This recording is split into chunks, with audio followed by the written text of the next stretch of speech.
as we move towards June and Roe v. Wade being overturned in some capacity, for those who don't really understand just how magnificently awful it's going to be, let's just start with this Texas law that's in place. 10% of everyone that can get pregnant, uteruses of reproductive age, live in the state of Texas.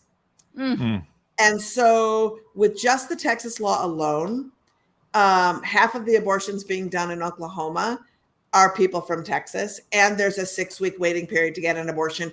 And Oklahoma in August just banned all abortions. In August, Oklahoma said, we're not going to have abortion anymore, which is literally as constitutional as saying we're banning the Catholic Church.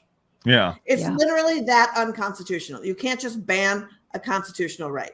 So that's happening. But states as far away as Maine are having at least 2 weeks longer waiting periods, but just because of Texas. So if Roe v. Wade gets overturned in June, which most people think it will, there's 12 states that are going to stop abortion outright, and 26 states that have laws on the books that are rendered unconstitutional now that won't after Roe falls. And the totality of that means that 75 million people of reproductive age will live in a state that they do not have access to abortion.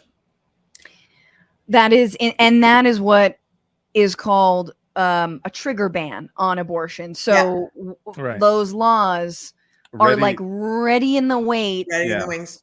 Exactly. Ready in the to wings. pop off as soon as that Roe v. Wade and as soon as Roe v. Wade is struck down, and they're just going to overturn. Trying to pass these laws now. And as you've seen in the news, just like with Kentucky, a judge just upheld the Kentucky ban. And there's also just like, there's so much to unpack. Whereas Oklahoma was like outright, hey, we're just banning abortion, bitches, because fuck it. And then you have these sneaky other bans like like Kentucky, where there's so much red tape in 70-page abortion ban. And it doesn't say we're banning abortion, but it says things like medication abortion for every time you prescribe it, where it was made, who prescribed it, who actually made the pills, has to be registered before you can send it out. And you have to have a death certificate for every abortion. Now, the state of Kentucky has no mechanism in place to enforce this. Sure. So the clinic can't comply. So they had to stop. They just had to stop doing abortions. They also had a law in place. They did the 15-week ban and all the other So bullshit. it's a way to not actually say that they're illegal, but to make it so difficult, kind of like the, and I forgot what it was called, but the different admissions of like, you have to have hospital, the trap laws, hospital admitting privileges. You have to fit a boat through your hallway. And you have to fit a boat in your vagina. Yeah, exactly. The boat has to go through the vagina as well. Yeah. It's like, and so there's all these different ways that people don't think of. And so going back to where we started, right, with these stolen fetuses, another piece to that is if you say the name of this company that actually lawfully and by the book disposes of medical waste, you can make laws that say companies can't pick up medical waste from facilities that provide abortion. If you say that, you can't provide abortion anymore. Right. Because unless you have a place to put the medical waste, what are you going to do? How do you safely dispose of it? Or you can't attend women overall, or anyone who's pregnant, or anyone who has a miscarriage or a stillbirth. Like imagine not being able, just the entire treatment of fetal remains being difficult. Then it's all care, just like all of this is all care. Yeah. And on our podcast this week, we're going to be talking about just, one of the other creepy things, which is medical schools and abortion. 50% of medical schools in this country do not require you to learn abortion care. Wow. And studies have said, and this is this is going to freak you out. 70% of OBGYN medical students say they have got insufficient care or insufficient teaching on how to do abortions, if they got any at all. 90% of general medicine students said they have gotten insufficient or none. The average age of an abortion provider is 68 years old.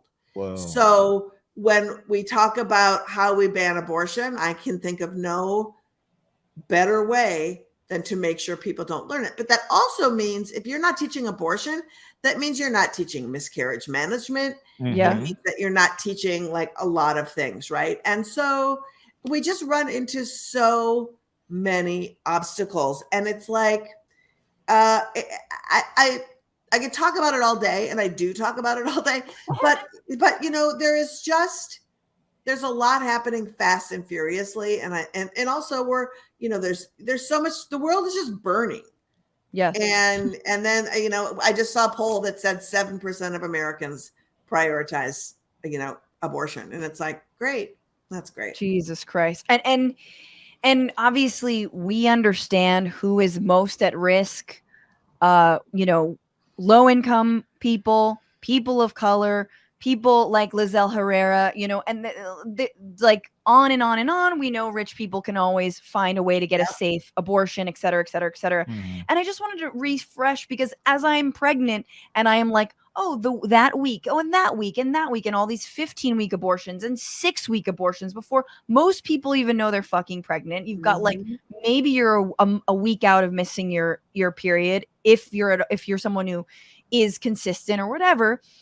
But like, it has been really interesting to understand just how much this endangers women's lives, because when people have abortions beyond, let's say, or into the second trimester, or even if they need to into even the third trimester, 90% of abortions are happening in the first trimester. So those first 14 weeks, and the rest of them are often for the life of the mother, the life of the baby.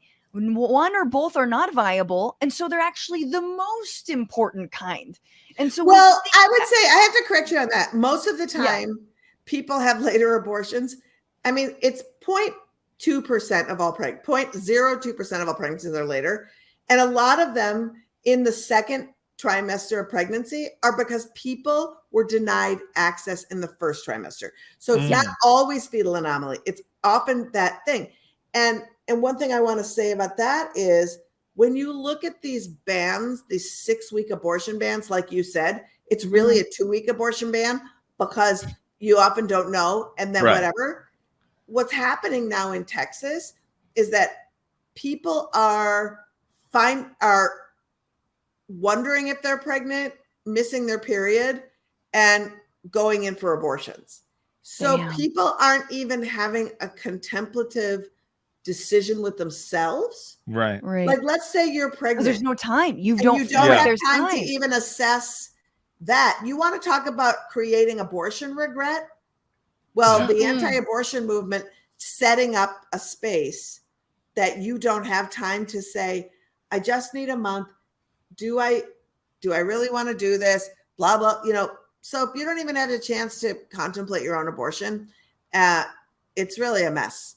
What's going on, Frantifa? If you haven't already, subscribe to this channel right now. Hit that button. And also, you can become a patron and support the show every single week. Get access to bonus episodes and exclusive merchandise. Patreon.com/Bitchuation Room. Do it.